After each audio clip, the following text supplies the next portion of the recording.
오늘 요한복음 7장 37절부터 39절 말씀을 가지고 이렇게 살아가라 라는 제목으로 하나님의 말씀을 함께 상고하도록 하겠습니다.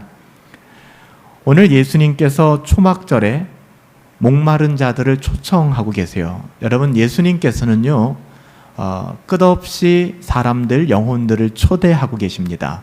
돌아오기를 바라고 계시지 심판받고 또 진노 가운데 사그라들길 원하지 않으세요. 하나님의 마음은 모든 사람이 돌아오길 원하고 하나님의 자녀들은 하나님의 자녀답게 살아가기를 원하세요. 오늘 본문도 마찬가지입니다. 초막절에 많은 사람들이 모였는데요, 목마른 자들을 초청하고 계세요. 그리고 뭐라고 말씀하십니까? 성령을 부어주시겠다라고 약속하셨습니다.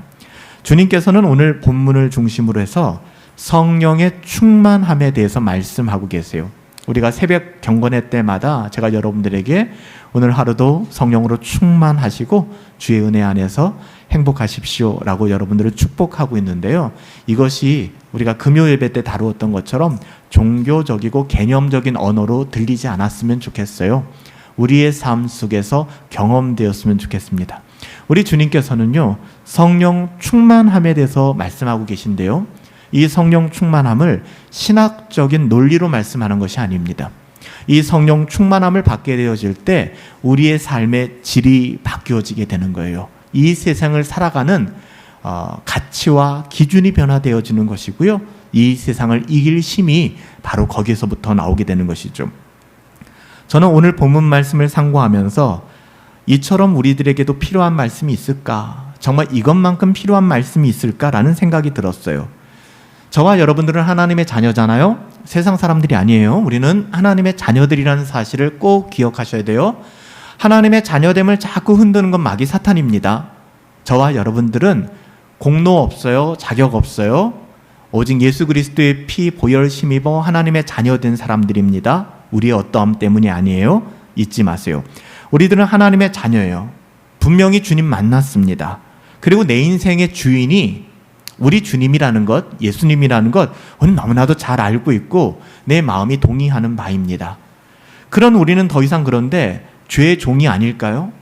여전히 그럼에도 불구하고 우리를 혼란스럽게 만드는 것은 여전히 내 삶이 그 찌질한 죄의 잔재물 속에서 그렇게 살아가게 된다는 거예요. 하나님의 자녀답게 살아갈 힘과 동력을 잃어버릴 때가 너무 많다는 거예요. 그게 잘 안 된다는 거죠. 잘 알고 있는데도 불구하고. 거듭난 하나님의 자녀들이 이런 괴리감 속에서 살아갑니다. 이때 마귀가 공격하면 나는 하나님의 자녀가 아닌가 봐 해서 포기하기도 하고요, 아니면 죄의 종이 되어서 자기의 삶을 죄 가운데 방탕하게 방치하게 돼요. 그렇다고 해서 하나님의 자녀됨의 권세를 잃어버리는 게 아니에요. 단지 너무나도 비참하고 암울한 인생을 살아가게 되는 것이죠. 하나님의 자녀됨을 잃어버리는 것은 거기에서 시작되는 거 아니에요. 거듭난 하나님의 자녀들은요, 어떤 어려움 속에서도 우리가 찬양했던 것처럼 어떤 상황 속에서도 괴리감 속에 빠질지는 모르겠지만 영적인 무감각 속에 자기의 영혼을 오랜 시간 방치하지는 않아요. 그렇게 살 수가 없어요. 왜냐하면 우리는 거듭났기 때문에 이상한 갈증 같은 게 있거든요. 그러니까 세상 사람들은 그냥 세상에 매몰되어서 살아가도 별 지장이 없는데 우리는 거듭났기 때문에 우리 안에서 나도 알지 못하는 이상한 갈증 같은 것이 있어요. 그래서 우리 영혼을 영원토록 방치할 수는, 그런 영적 무감각행에 방치할 수는 없게 된다는 것이죠. 하나님의 자녀답게 살고 싶어 하는 갈망을 갖게 됩니다. 바로 이것이 오늘 본문에 나오는 하나님을 향한 목마름입니다. 하나님의 자녀로서 누리게 되는 그 구원의 기쁨, 구원의 즐거움을 잃어버린 사람들에게, 저와 여러분들에게 오늘 하나님께서 말씀하고 계세요. 어서 돌아오라는 것입니다. 돌아와서 성령의 충만함을 받으라. 여러분, 성령의 충만함을 받는다고 하니까 광신자들이나 잘못된 이단단체에서 막 거품을 물고 흥분하여 뛰며 날뛰고, 이게 성령의 충만함이라고 생각하는 경우가 있어요. 물론 성령이 충만하게 역사할 때 그런 현상들이 나타나기도 합니다. 하지만 그것이 다가 아니거든요.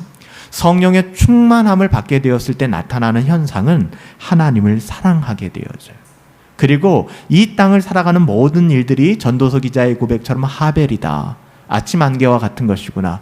내가 뼈를 묻을 곳이 여기가 아니구나. 이것을 알게 되니까 세상의 그 어떠함으로 불안전하거나 불평하거나 낙심하거나 하는 것이 아니라 오직 하나님으로 말미암은 절대 평안을 누리게 되는 거예요. 이 하나님의 자녀의 삶이거든요. 하나님께서는 우리들에게 늘 성경을 통해서 우리의 위치, 사실 하나님을 떠난 아담을 찾아오셔서 아담에게도 똑같은 질문을 하셨죠. 아담아, 네가 어디 있느냐? 이것은 제가 에덴 동산에 GPS를 찍었을 때 여기에 있습니다를 물어보는 게 아니란 말이에요. 하나님 그거 모르시겠습니까? 그 사람의 좌표를 모를까요? 알고 계세요. 대한민국 경기도 성남시 분당 한 구석에서 예배하는 이 장소를 하나님이 모르실까요? 알고 계세요. 근데 하나님께서는 그런 걸 묻는 게 아니세요. 너 어디 있니? 라고 묻는 것이죠. 여러분, 이 대답에 오늘 좀 진중하게 우리가 답할 수 있었으면 좋겠어요. 제가 지금 구미동 하나프라자 5층 분당 허브교회 예배당에서 예배하고 있는데 이걸 물어보고 계신 게 아니에요. 하나님은 묻고 계세요. 너가 지금 어디에 있니? 너는 지금 어떤 상태에서 살아가고 있니? 여기에 정말 우리가 진지하고 진중하게 은혜 안에서 답할 수 있어야만 합니다. 성경이 가르치는 그리스도인의 두 가지 상태, 그 위치는 두 가지밖에는 없어요. 무엇이 우리를 지배하며 우리는 어디에서 살아가고 있는가를 묻고 있는 것이죠. 사실요, 우리는 본질상 어떤 사람들입니까? 본질상 우리의 본질은 뭐예요? 죄성 있는 죄의 자녀입니다.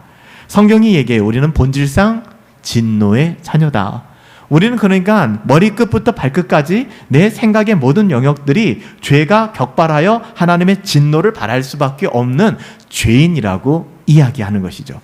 예수 믿고 나서 우리의 모든 죄가 완전히 다 사라졌으면 좋겠는데, 그래서 죄를 짓지 않는 존재가 되었으면은 우리가 좀 덜 혼란스러울 텐데, 이건 뭐 예수를 믿고는 있는데 이건 내가 예수를 믿는 건지 내가 아니면 뭐 죄덩어리인지 뭐 분별할 수 없는 그런 혼란함 속에서 살아가고 있는 것이죠. 여러분, 이 부분들을 정확하게 아셔야 됩니다. 우리의 존재는 뭐예요? 본질상 진노의 자녀. 그런 우리를 예수 그리스도의 십자가의 그 보혈. 그래서 거친 세상에서 실패할 수 있어요. 그때 뭐 하셔야 된다고요? 그 손 못자국 만지셔야 되는 겁니다. 주님 바라보셔야 된다는 거예요. 주의 보혈만이, 우리의 공로가 아니라 주의 보혈만이 우리를 하나님의 자녀 삼아주시는 영원한 이유와 동기가 된다는 것입니다.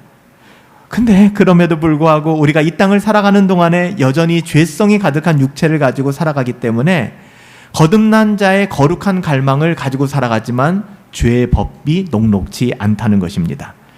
어떻게 보면 주님께서 그러기에 목마른 자들아, 이렇게 갈증을 가지고 있고 하나님의 자녀답게 살고 싶은데 그렇지 못한 자들아, 다 오라라고 말씀하시는 거예요.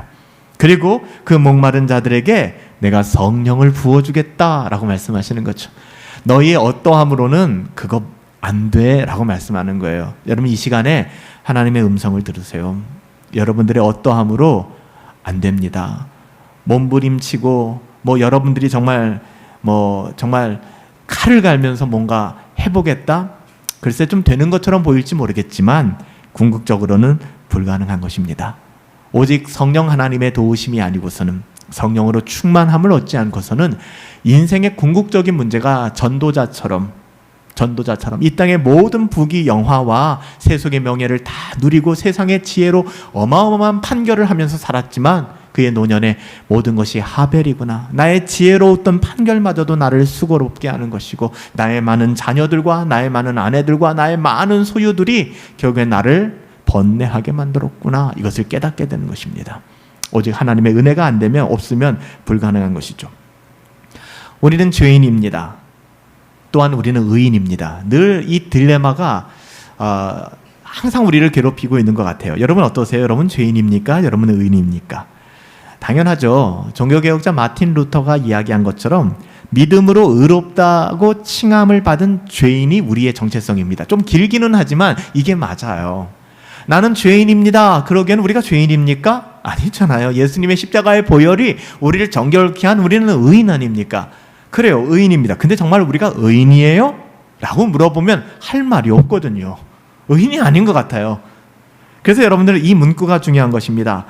믿음으로 의롭다고 인정함을 받은, 칭함을 받은 우리는 죄인입니다. 용서받은 죄인.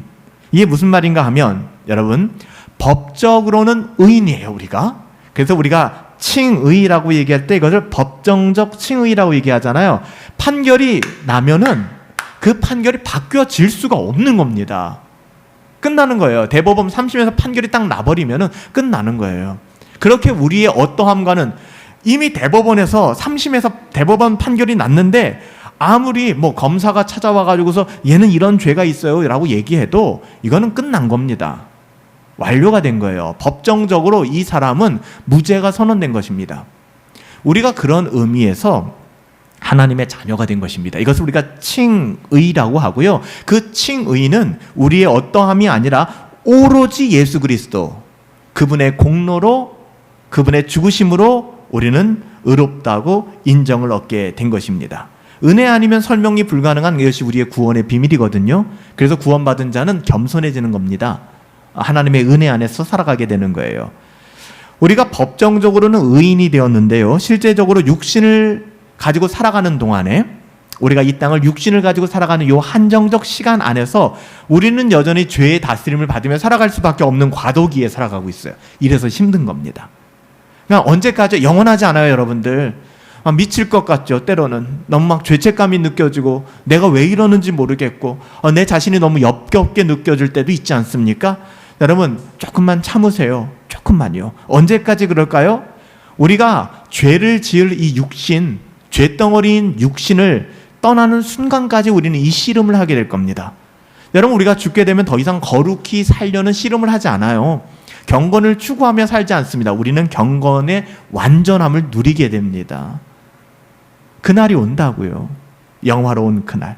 더 이상 죄와 싸우지 않아도 되는, 그런 갈등이 없는, 그것을 우리가 영화라고 얘기하잖아요. 그것도 구원이거든요. 그래서 구원을 칭의, 성화, 영화, 요 세 스펙트럼을 완전히 이해하지 못하면 신앙적으로 굉장히 좀 불균형스러운, 그러니까 뭔가 좀 잘못된, 오늘날 기독교가 애석하게도 올바른 균형 잡힌 하나님의 말씀을 따라 신앙생활하는 분들이 점점 줄어들고 있는 것 같아요. 신앙은요, 열심히 다가 아닙니다. 보이는 뜨거움이 다가 아니에요. 여러분, 그런 뜨거움을 원하신다면 저 신천지 한번 가보세요. 하나님의 교회 가보십시오. 이단 사이비 가보십시오. 상상을 초월하는 열정이 있고요, 상상을 초월하는 그들만의 평안이 있습니다. 절대로 그 공동체를 떠날 수 없는 만족함이 있는 것이죠. 그렇지만 그것을 우리가 진리라고 이야기하나요? 미혹의 영들이죠. 그래서 우리가 하나님의 말씀 안에 거하여 하나님을 바르게 이해하고 또 하나님을 깊이 누리며 경험하는 것이 굉장히 중요합니다. 우리는 사실상 이 세상을 사는 동안에 이런 모순에서부터 벗어날 수 없어요. 그러니까 믿지 않는 사람들이, 야, 교회 다니는 사람들이 왜 사기를 쳐?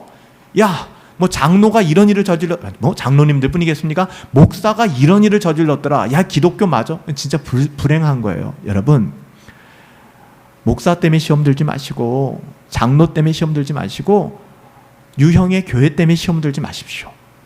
더더욱 그런 것 때문에 생명이 되신 주님을 떠난다면 이 얼마나 비참한 일이겠습니까?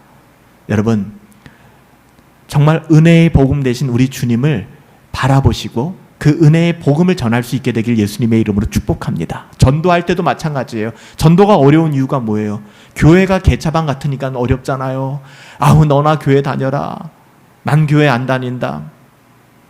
여러분, 그때 민망한 마음, 내 자신을 돌아보고 나는 저렇게 살고 있진 않는가? 또한 그 영혼에 대한 우리가 안타까운 마음을 가져야 됩니다. 그것 때문에 교회를 떠난다 그러면 대부분 교회를 떠나는 사람들이 그것 때문에 그렇거든요.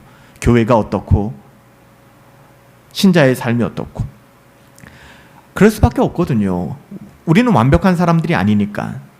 성령의 소욕도 있고 우리 안에 육체의 소욕도 있고, 그래서 그리스도인들은 늘 이 싸움을 가지고 살아가니까 신앙이 좋아지면 좋아질수록 삶이 질이 좀 어려워져요. 완전히 하나님 앞에 의탁하기 전까지는 신앙이 좋아지는 그 과정이 너무 힘들어요. 왜냐하면 자꾸 죄와 싸우게 되거든요. 예전은 이게 죄로 여겨지지 않았는데 이게 신앙생활 잘 하시는 거예요. 자꾸만 신앙의 가책이 느껴지고 미칠 것 같고 설교를 들으면 다 내 얘기하는 것 같고 막 이런 생각들이 드는 거예요. 이게 굉장히 좋은 겁니다. 이 좋은 현상을 사탄은 자꾸 정죄의 수단으로 사용하는 거예요. 그게 아니거든요. 우리 자신을 깨닫게 할 때 하나님의 은혜의 빛을 우리는 경험할 수 있어야 되는 거예요. 이게 교회의 기능이고 예배의 기능이거든요. 우리가 세상을 벗하며 살아가지만 세상의 종로를 타며 살아가지 말아라. 우리가 세상의 종로를 타지 않으며 살아갈 수 있는 유일한 길이 뭔가? 우리의 목마름을 채울 수 있는 유일한 길이 뭔가? 성령의 충만을 받아야 된다라고 얘기하는 거예요. 그래서 어떻게 보면 주님이 오늘 우리에게 말씀하는 겁니다. 그대는 무엇으로 충만해져 있는가? 여러분 한번 자문해 보세요. 나는 무엇으로 충만해져 있는가? 그래서 에베소서 5장 18절에서 이 충만하다, 이 fulfillness라는 충만이라는 단어를 사용할 때에 사도 바울은 뭐라고 얘기해요? 술 취하지 말아라. 이는 방탕한 것이니 오직 성령의 충만을 받아라. 취하다와 충만하다를 교호적으로 사용하고 있어요. 비슷하다라는 이야기입니다. 즉 충만하다라고 하는 것은 뭐에 취해서 살아가고 있다라는 얘기입니다. 감정에 취해 살아가든 세상의 가치에 취해서 살아가든 술에 취해 살아가든 음란한 문화에 취해 살아가든 뭔가에 취했다는 이야기입니다. 그러니까 뭔가에 취했다는 것은 뭔가에 지배를 당하고 있다는 이야기예요. 그러니까 비유하여, 그래서 술이라는 것 우리가 너무나 잘 아는 문화니까 술에 비유하여 성령이 충만해지면 성령의 지배를 받게 된다. 왜? 술에 충만하면 한 잔, 두 잔, 한 병, 두 병 술을 마시게 되면 사람들은 그 알코올에 취하게 되잖아요. 당연한 거 아니겠습니까? 그렇게 이야기를 하고 있는 거예요. 비단 이게 술뿐이겠어요? 그래서 혹자는 이 말씀을 보고 나는 술을 안 마셔. 그러니까 나는 좀 도덕적이고 나는 하나님의 뜻대로 살아가. 천만의 말씀. 이렇게 보시면 술의 문제가 아니에요. 술 먹고 마시고 담배 피고 안 피고, 특히 우리나라에서는 금주, 금연에 대해서 굉장히 기독교가 강조를 하잖아요. 그게 뭐가 중요합니까? 솔직히 본질적인 거 아니란 말입니다. 제가 예전에 부교육자 생활을 하는데 어떤 집사님이 여름에 와이셔츠를 입고 나오셔서 전도사님 하고 인사를 하는데 이 호주머니에 이 담배가 그대로 비치는 거예요. 담배를 늘 피시는 분이죠. 저는 담배를 피라고 권하진 않습니다. 그렇지만 담배를 피는 것이 구원과 여러분 직결되어져 있습니까? 전혀 그런 문제가 아니에요. 근데 유독 우리나라에서는 이런 부분이 굉장히 예민한 것 같아요. 그래서 에베소서에서도 이 부분을 얘기한 게 술을 얘기한 것이 아니라 술을 하나의 비유로 드는 것인데요. 술뿐만 아니라 우리는 과연 무엇에 취해 사는가를 한번 돌아보셔야 되네요. 가장 나쁜 게 뭔지 아세요? 그래, 나는 술 취해 살지 않아. 그래서 나는 이 부분에서 합당해. 이게 바리새인입니다. 그게 무슨 자랑이에요? 세상의 게임에 취해 살고 인터넷 중독자가 되어 있고 세상 문화의 중독자가 되어 있는데, 세상 문화의 중독자가 되어 있는데, 그렇지 않겠습니까? 우리 영혼을 사로잡는 유혹들이 이 땅에 너무너무 많아요. 그 중에서 가장 현실적이고 가장 분명하게 보이는 게, 여러분 음란함에 취한 사람이 눈에 딱 보입니까? 안 그래요. 엠번방 사태라든지 가끔 이런 게 문제가 되면 사람들 뉴스에 나오면 뭐라 그래요? 그 청년이 그렇게 보이지 않았는데요? 라고 얘기합니다. 근데 술은 안 숨겨지거든요. 술 취하면 딱 느껴져요. 그렇잖아요. 막 술 냄새 날 뿐만 아니라 기분 굉장히 좋아지고 막 웃고 다니고, 난 술 취했구나. 그래서 성경이 그 부분을 얘기하는 겁니다. 그래서 어떻게 보면은 그게 밖으로 보여지지 않는데 그런 것이 더 무서운 거예요. 이걸 우리가 분별할 수 있어야 됩니다.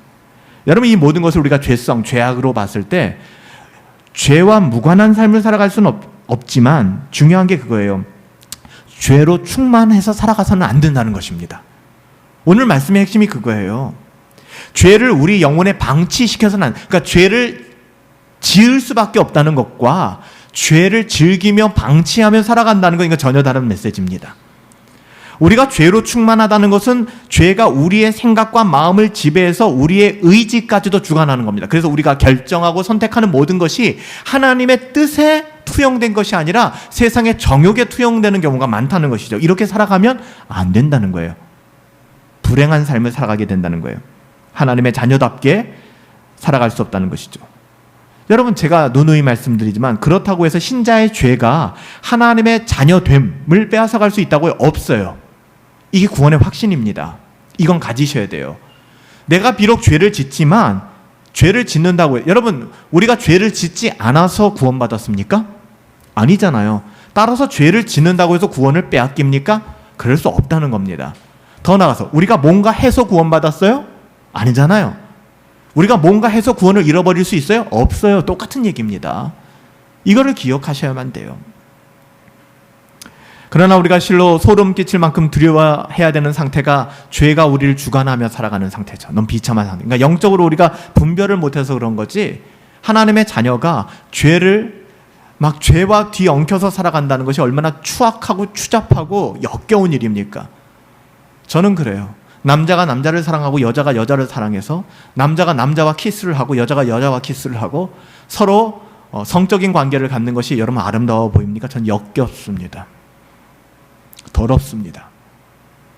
절대로 인정할 수가 없습니다. 성경이 인정하지 말아라 해서 인정이 안 되는 것이 아니라 제 안에 그것이 더러워 보입니다.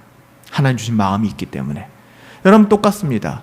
우리가 금요 예배 때도 살펴보았지만 영적인 감각이 무뎌지면 영적인 침체에 빠진다고 말씀드렸죠. 그래서 문둥병, 한센병이 성경에서 왜 그렇게 추악한 죄로 대두되는가도 말씀드리지 않았습니까? 영적인 감각이 사라지기 시작하는 거예요. 여러분, 소름이 끼칠 만큼 우리가 두려워해야 되는 것은 아담아 내가 어디 있느냐 하는데 내 위치와 내 상황이 하나님을 버타며 살아가는 것이 아니라 하나님의 눈이 두려워 하나님을 끄덕없이 피하고 하나님을 향하여 숨고 자기 자신을 변호하고 방어하면서 자기 성을 지으면서 살아가는 것입니다. 이것이 얼마나 역겹고 비참하고 암울한 삶인지 몰라요. 저는 제 영혼에 대해서 이것이 염려돼요. 내 삶이 이런 지경에 빠지진 않을까. 여러분, 죄로 충만하다고 하니까 쉽게 생각하면 마치 살기가 등등하고 딱 봐도 저 사람은 죄인이야. 사람 하나 거뜬히 죽일 것 같아. 그리고 음란함과 더러움이 가득한 것, 성경이 말하는 죄로 충만하다는 것은 여기에 국한되는 게 아니지 않습니까?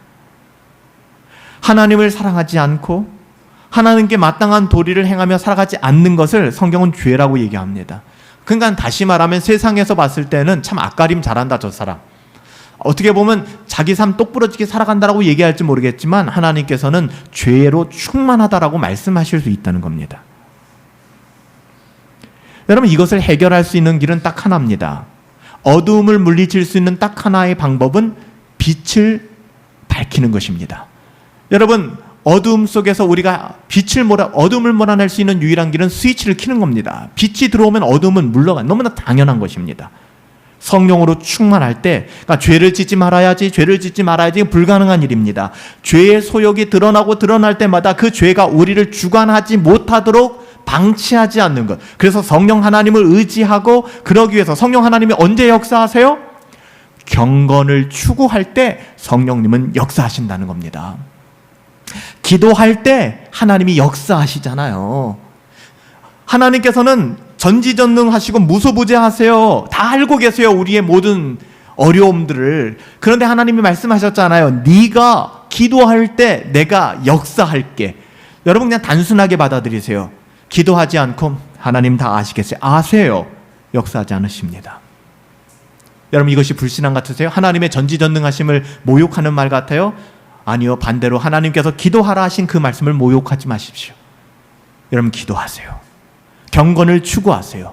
은혜의 방편에 붙잡히세요. 이때 성령님이 역사하신다는 겁니다. 하나님의 말씀을 떠난 성령 충만함은 존재하지 않아요. 그거는 귀신이 주는 감정의 놀이에 불과합니다. 그래서 에드리언 로저스 목사님은 이런 이야기를 했어요. 성령 충만하지 않는 그리스도인은 사실상 날마다 반역하며 살아가는 것이며 하나님께 대한 그의 불순종은 그 연약함이 아니다. 저는 이 말이 굉장히 좀 상처도 되지만 충격적이었어요. 그러니까 성령 충만하지 않은 삶이 우리의 연약함이 아니라 이것은 사악함이다라는데, 이건 저에게 너무나 와닿는 거예요. 아, 내가 연약하다라는 말로 나를 굉장히 과대 포장하며 살아가는구나. 그러니 날마다 똑같은 다람쥐 쳇바퀴 돌아가는 실수와 연약함의 늪 속에 빠져 사는구나. 이건 사악함이구나. 몰아내야겠구나. 기도하면서 내 영혼을 묻고 있는 어둠의 영은 떠나갈지어다. 기도하면서 내 영혼을 묻고 있는 이 거짓의 영은 떠나갈지다. 성령 하나님 회개하오니 내게 거룩한 영을 부어주시옵소서. 날마다 기도해야 되는 것입니다. 우리는 성령으로 충만해져야 합니다. 성령 충만을 오해하셔서는 안 돼요. 성령님께서 우리를 주관하시도록 경건을 추구하시며 날마다 그렇게 살아가셔야만 합니다. 이렇게 성령으로 충만한 사람들은 하나님께서 기뻐하시는 삶을 즐거워하며 감사하며 살아가게 됩니다. 그의 마음과 생각과 욕구가 나의 어떠함이 아니라 따스한 성령님의 인도하심대로 움직이게 된다는 것이죠. 성령으로 충만한 사람들은요, 하나님의 사랑이 내 마음에 부어진 것을 경험합니다. 이게 성령 충만한 사람들이에요. 막 능력 충만, 막 이런 성령 충만하다 그러면은 난 저 사람 좀 무서워. 이게 아니에요. 성령 충만하다고 하는 것은 하나님의 사랑이 그 마음 속에 충만하게 부어지기 때문에 경험되어지는 것입니다. 세상에 썩어질 그 어떠함이 하벨이라는 것을 깨닫게 되고 그것으로 내 영혼이 절대 채워질 수 없다는 사실을 알기 때문에 그것 하나쯤 사라진다고 해서 전전긍긍하게 되지 않는다는 겁니다. 예전에는 이거 하나 내 인생에서 빠져나가면 내 인생 끝난 것 같고 이거 없으면 이번 생은 망한 것 같고, 그런데 이 모든 것이 다 빠져나가도 하나님이 주시는 절대 평강을 누리게 된다는 겁니다. 그래서 여러분 찬송가에서 그 찬양 아시죠? 구주만 생각하여도 내 마음이 좋거든. 바로 이거예요. 이 세상의 그 모든 번잡함이 나를 힘들게 소용돌이 쳐서 태풍처럼 몰려온다 할지라도 구주만 생각하면 내 마음이 좋거든. 절대 평강, 여러분 누리고 싶지 않습니까? 세상 따위가 허접하게 손댈 수 없는, 세상이 줄 수 없는 그 평안을, 이 성 버나드의 고백이잖아요. 주님을 생각만 해도 내 마음이 좋거든. 죄가 아닌 성령으로 충만해진 사람들은 불평이나 비판이 아니라 감사와 하나님께 대한 찬양으로 가득하게 돼요. 그래서 교회 안에서도 이렇게 지켜보면 성도들과 교제하고 이야기하고 소그룹 모임할 때 진짜 성령 충만하신 분들은 그 안에 은혜 나누길 바빠요. 하나님의 이런 은혜가 내게 있어요. 근데 그렇지 못한 분들은 분석하고 정죄하고 판단하고 비방하고 불평하고 원망하고 그 불평과 원망을 마치 굉장히 신앙 좋음의 나의 안타까움으로 포장하고 굉장히 많아요. 저는 이런 분들 굉장히 조심해요. 만나서 이야기할 때 막 교회를 분석하고 비판하고 명철하게 뭔가를 할 수 있다라고 얘기하시는 분들은 전 조금 경계합니다.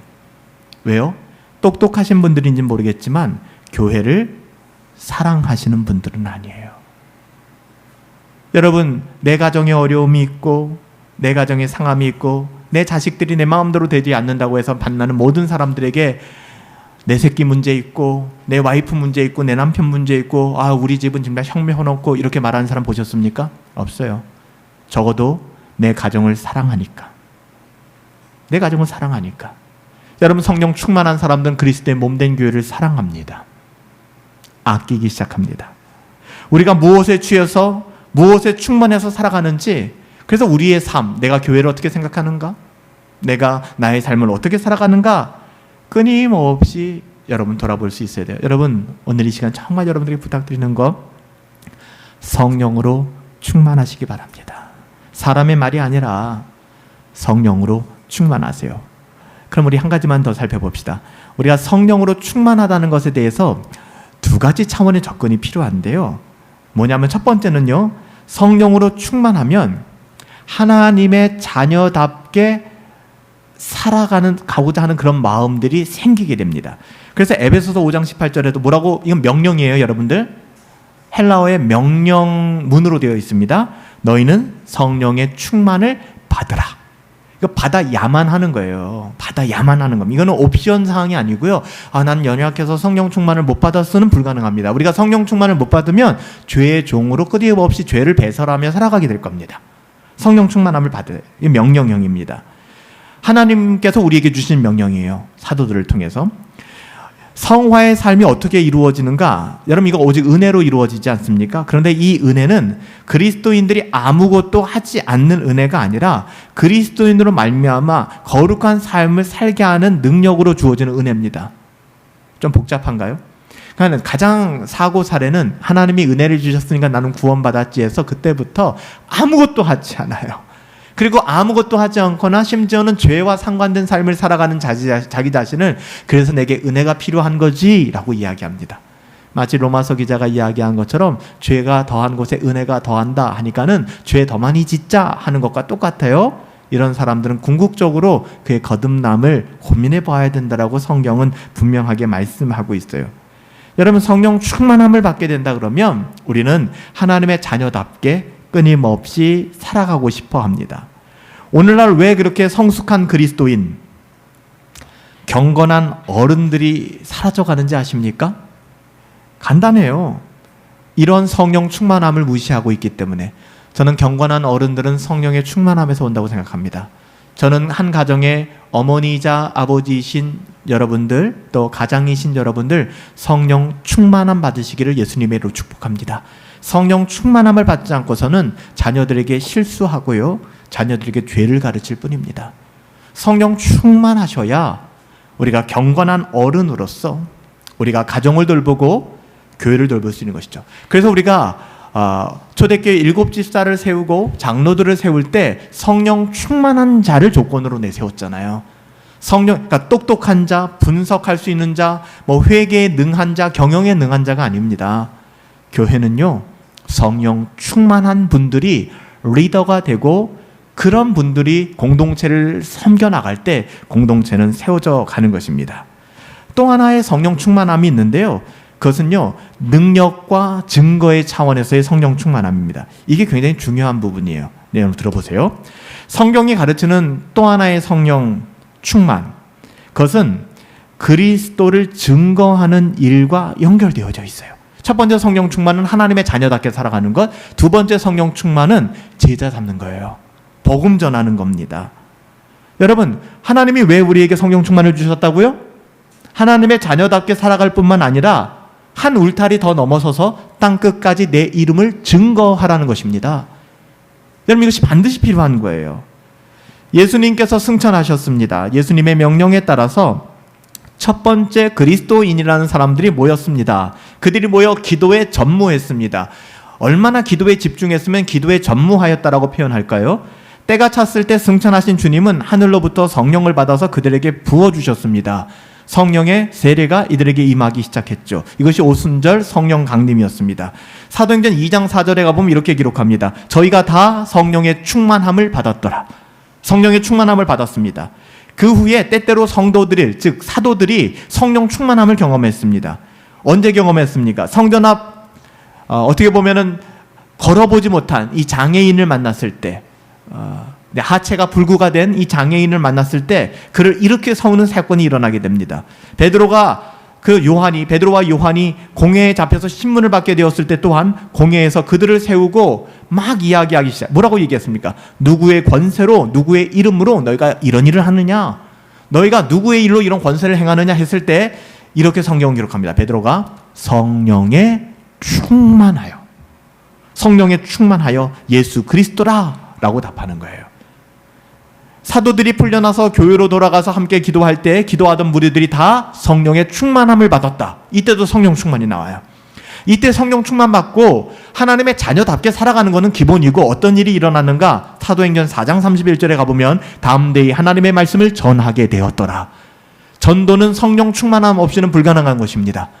여러분, 우리가 불신 가정에 때로는 또 불신자들에게 전도해 줄 때 물론 지혜를 얻어야 됩니다. 그들의 필요를 따라 또 하나님의 은혜를 따라 우리가 굉장히 예의 있게 복음 전해야 됩니다. 하지만 여러분, 보여지는 것은 거위가, 백조가 여러분 호수를 이렇게 배회할 때 굉장히 우아해 보이지만 그 오리나 백조나 똑같아요. 이 밑에서는 진짜 열심히 발을 젓고 있는 거예요. 여러분, 영적인 것에 보이지 않는 부분을 간과하지 마십시오. 성령 충만 받으셔야 됩니다. 여러분들이 성령으로 충만하지 않는데 누구를 전도합니까? 여러분, 성령 충만함이라는 것이 그렇게 젠틀함이 아닙니다. 이건 사도행전에 나오지 않습니까? 저들이 새술에 취하였다 말할 정도로 술 취함과 비슷한 현상이 일어나는 것입니다. 그래서 우리가 금요일마다 모여 기도하는 거 아니겠습니까? 왜? 일상 속에서는 그런 기도가 불가능하니까. 여러분, 일상 속에서 그렇게 기도하십니까? 집에서 주여 3번 부르시고 기도 가능하십니까? 막 목 놓아 기도 가능하십니까? 불가능하잖아요. 집에서는 집의 방식대로 기도하세요. 직장에서는 직장의 방식대로 기도하세요. 하지만 우리가 함께 모여 마음 같여서 기도할 땐 그렇게 기도하셔야 돼요. 성령의 충만함을 받을 때 일어나는 것은 무엇인가? 하나님이 지혜를 주셔서 성령 충만 받는다고 해서 나가서 주 예수를 믿어라, 복음 구원 받을 거야, 십자가, 이거 아니에요. 성령 충만함을 받으면 지혜를 주세요. 어떻게 이 사람에게 복음을 전할 것인가? 어떻게 이 사람의 필요를 채워줄 것인가? 근데 우리는 성령 충만함은 도려낸 채 이 사람의 필요를 채워주는 필요중심적 전도, 오늘날 그 젠틀한 방식에서의 전도, 여기에 집중하고 있어요. 100번 해보세요. 전도가 되나? 영혼은 그렇게 돌아오는 것이 아닙니다. 그래서 성령 충만을 이야기하는 거예요. 그래서 이것이 신학적으로 좀 오해가 돼요. 제가 존경하는 마틴 로이드 존스 목사님이 개혁신앙 범주 안에서 굉장히 공격받는 영역이 이거란 말이에요. 로이드 존스 목사님은 성령 세례를 받아야 한다, 날마다 받아야 된다 라고 얘기해요. 근데 큰 그림을 그리면 성령 세례는 단회적 사건이거든요. 우리가 예수님을 믿을 때 첫 번째 우리에게 임한 그 사건입니다. 이후에는 성령 충만이 일어나는 것이죠. 로이드 존스 목사님은, 제가 로이드 존스 목사님을 전공하고 또 그분으로 논문을 쓰면서 제가 파악한 바는 그래요. 이분이 말씀하는 성령 세례는 우리가 날마다 새롭게 성령을 받는 것이 아니라 한 번 성령 받은 사람이 성령 충만함을 받는 겁니다. 근데 그 성령 충만함 가운데서도 두 번째 범주예요. 로이드 존스 목사님 말한 것은 하나님의 자녀답게 살아가는 성령 충만함을 얘기하는 것이 아니라 복음을 증거할 수 있고 모든 악한 계획을 깨 부술 수 있는 성령의 능력, 그 성령 세례를 받으라 라고 얘기하는 것입니다. 이것이 사라진 세대의 영국 웨스트민스터가 비어가기 시작하는 것이고 유럽 교회가 비어가기 시작한 거예요. 성령 충만함, 그 성령 충만함을 받고 성령 세례를 받을 때 우리에게 참된 기쁨이 임하게 될 것입니다. 예수님께서 성령으로 기뻐하사, 누가복음 10장 21절 말씀, 로마서 5장 2절 말씀에 하나님의 영광을 바라보고 즐거워하게 된다. 성령 충만함을 받을 때. 로마서 5장 3절에 보면 환난 중에서도 즐거워하게 된다. 성령 충만함을 받았기 때문에. 오늘 주님께서 우리에게 묻고 계세요. 너는 어떤 삶을 살길 원하니? 아담아, 네가 어디 있니? 이 세상에 대한 여러 욕심들과 각양 우리가 원하는 아이템들에 대한 욕심으로 배불러하며 세상의 명예와 세상의 자존심, 세상 사람들이 나를 어떻게 바라보는가? 여러분 그렇게 살아가고 계시진 않습니까? 아니면 더 이상 그런 삶을 살아가지 않기로 결정하고 힘들고 녹록지 않지만 하나님의 자녀답게 살아가는 그 길을 걷고 계십니까? 이 둘 중에 하나예요. 오늘 주님께서는 성령을 근심하게 하지 말고 성령을 소멸하지 말라고 말씀하십니다. 성령을 근심케 하지 마세요. 우리 안에 성령님이 계시잖아요. 그 성령님이 왕성하게 사역하시도록 우리의 영혼을 내어주시기 바랍니다. 예수 우리 왕이여 이곳에 오셔서 나를 좌정하여 주시고 내 영혼을 다스려 주십시오. 이 고백이잖아요. 성령을 소멸하지 말아라. 어떻게 소멸되겠습니까? 성령은 소멸될 수 있는 분이 아니거든요.